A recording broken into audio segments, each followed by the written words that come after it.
व्रत कथा। और सावित्री व्रत कथा का वर्णन स्कंद पुराण में है। स्कंद पुराण में देवी सावित्री के पति सत्यवान की मृत्यु हो जाने पर सावित्री द्वारा पति के प्राण वापस लाने की कथा का जिक्र वट सावित्री व्रत कथा में किया गया है।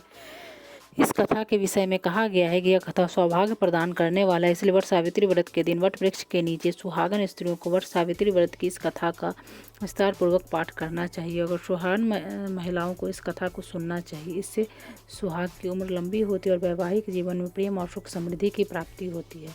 वट सावित्री व्रत कथा हिंदू धर्म में एक महत्वपूर्ण कथा है जो विवाहित महिलाओं द्वारा अपने पति की लंबी आयु और परिवार की सुख समृद्धि के लिए व्रत के रूप में मनाई जाती है।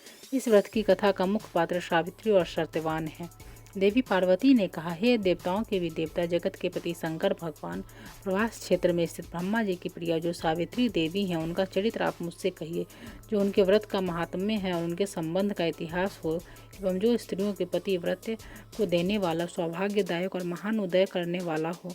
तब भगवान शंकर ने कहा, हे महादेवी, प्रभास क्षेत्र में स्थित सावित्री के असाधारण चरित्र को मैं तुमसे कहता हूँ। हे माहेश्वरी, सावित्री स्थल नामक स्थान में राजकन्या सावित्री ने जिस प्रकार से उत्तम वट सावित्री व्रत का पालन किया, मध्य क्षेत्र में एक धर्मात्मा राजा रहता था जो सभी प्राणियों के हित में तत्पर रहता था। उनका नाम अश्वपति था।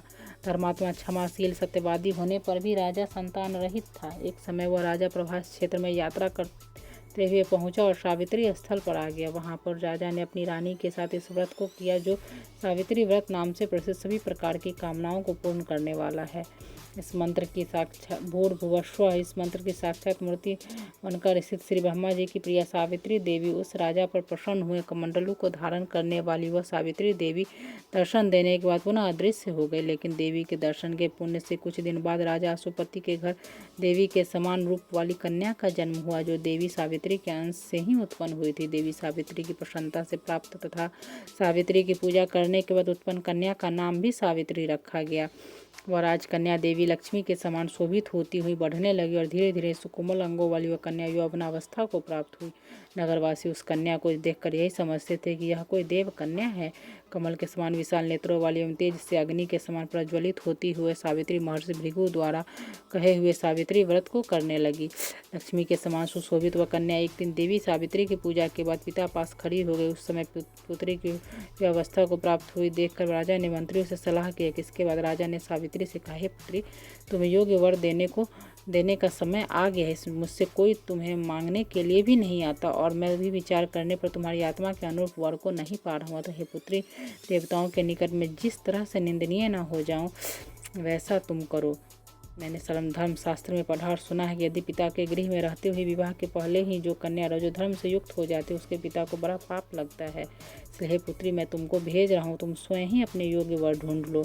वृद्ध मंत्रियों के साथ शीघ्र जाओ और मेरी बात को मानो। इसके बाद जैसा कहते हैं वैसा ही होगा।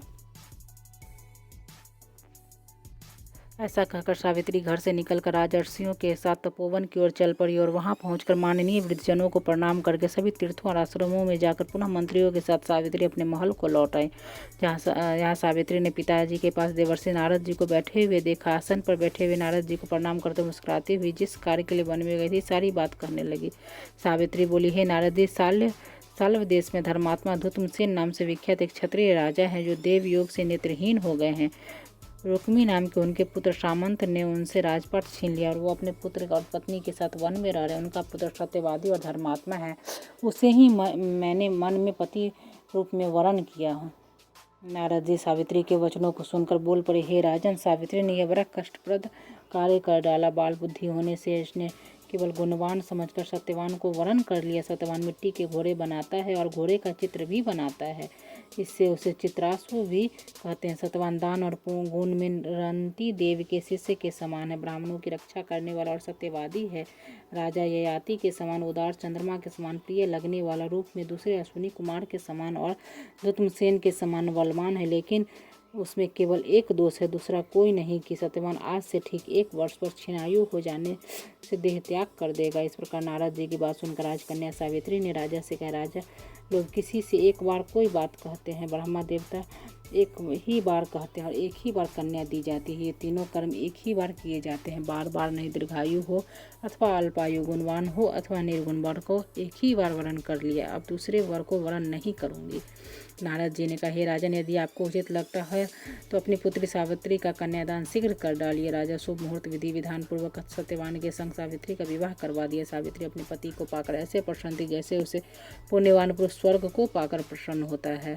सावित्री सत्यवान के साथ आश्रम में रहते हुए नारद जी की कही हुई बात को याद करती रहती थी और उस दिन को गिनती रहती थी कि जब सत्यवान देह त्याग कर चले जाएंगे। जब सत्यवान के मरण के केवल 3 दिन शेष रह गए तब सावित्री निराहार रहने का व्रत लिया और तीसरे दिन सुबह स्नान करके देवता और पितरों का पूजन किया। फिर सास ससुर की चरण वंदना करके वह भी पति के साथ जंगल की ओर चल पड़ी। जंगल में लकड़ी काटते काटते अचानक से सत्यवान के सिर में दर्द होने लगा। सावित्री ने कहा, आप कुछ देर मेरी गोद में सिर रखकर सो जाइए, फिर हम उस आश्रम की ओर चलेंगे। जैसे ही सत्यवान सावित्री की गोद में लेटे वैसे ही सावित्री ने देखा कि सांवले पिंगल वर्ण वाले किरीटधारी पीत वस्त्र पहने हुए साक्षात सूर्य के समान उदित हुए पुरुष उनके सामने खड़े हैं। सावित्री ने उन्हें प्रणाम किया और उनसे पूछा, आप कौन हैं?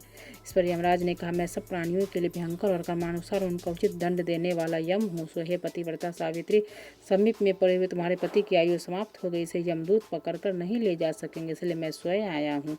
ऐसा कहकर फांस के लिए हुए यमराज ने सत्यवान के शरीर से अंगुष्ठ मात्र शरीर वाले जीवात्मा को बलपूर्वक निकाल लिया। उसके बाद यमपुरी की ओर चलना शुरू किया। सावित्री भी यम के पीछे पीछे चलने लगी। यमराज ने सावित्री से कहा, कोई भी जीव बिना आयु समाप्त हुए यम मार्ग में नहीं जा सकता। सावित्री ने यमराज से कहा, आप जैसे सज्जन पुरुष के साथ मैं चल रहा हूँ, मेरे पति आपके साथ हैं तो मुझे आपके साथ चलने में कोई शर्म और ग्लानि नहीं हो रही है। दूसरी बात, स्त्रियों के लिए इस पृथ्वी लोक में पति को छोड़कर कोई अन्य स्थान नहीं, इसलिए मैं आपके अनुगमन कर रही हूँ। सावित्री की मधुर बातें सुनकर यम ने कहा, मैं तुम्हारी बातों से प्रसन्न हूँ, इसलिए जो इच्छा हो वर मांग लो। सावित्री ने तब यमराज से अपना खोया हुआ राज्य, सास ससुर की आंखों की रोशनी और 100 पुत्रों का वरदान मांग लिया। अपने वरदान के में जाल में फंसकर यमराज ने सत्यवान की आत्मा को मुक्त कर दिया और सावित्री को लौटा दिया। सावित्री पति के साथ अपने आश्रम लौट गई।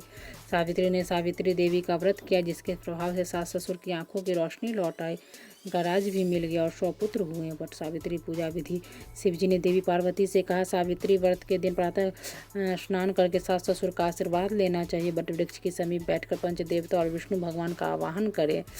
3 कोस और तिल लेकर ब्रह्मा जी और देवी सावित्री का आवाहन करें। तो ओम नमो ब्राह्मण स सावित्री यह गच्छ यह तिष्ठ सुप्रतिष्ठा भव। इसके बाद जल अक्षत सिंदूर तिल फूल माला नैवेद्य पान अर्पित करें।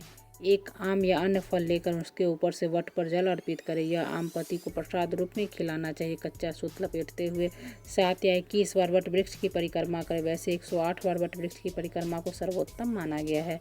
इस व्रत का पालन काले चने से करना चाहिए, क्योंकि काले चने के रूप में ही सावित्री को उसके पति के प्राण यमराज ने लौटाए थे।